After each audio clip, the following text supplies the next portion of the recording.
صباحكم وصباحنا خير مع ابو حميد.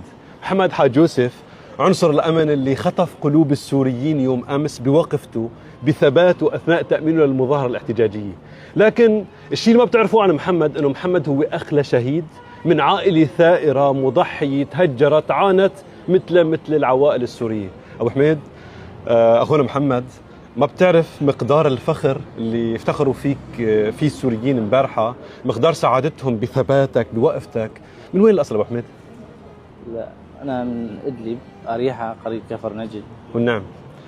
شو اللي خلاك توقف هذه الوقفة بثبات يوم أمس رغم أنه كنت عم تعرض لاستفزاز، كان في هتافات طائفية، لكن بقيت واقف وثابت؟ شو اللي خلاك تثبت؟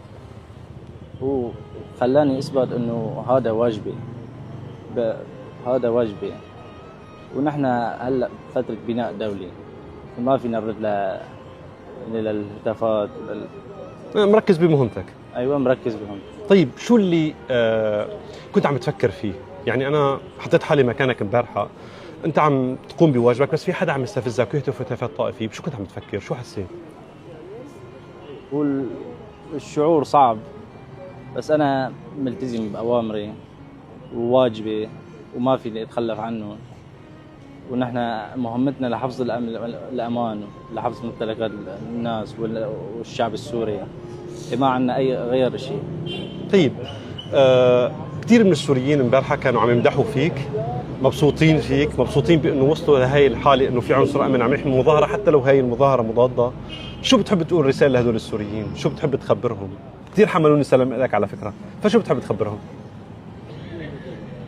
نقول لهم على رسول الله السلام وشكرا على ثقتهم فيني، ونحن بأكد لهم أنه نحن ملتزمين وراح نمشي أنا ورفقاتي وقوى أمن الداخلي على حفظ أمنكم وأمانكم وعلى الطريق الصحيح ان شاء الله باذن الله. ابو حميد نحن كثير فخورين فيك، وانا كثير مبسوط بانه شفتك، وبتمنى ابو حميد يكون هو قدوه لعناصر الامن بالانضباط بالالتزام بالقوانين، فكثير سعيدين فيك والله. الله يعطيك الف عافيه يا رب. شرفت فيك حبيبي ابو حميد.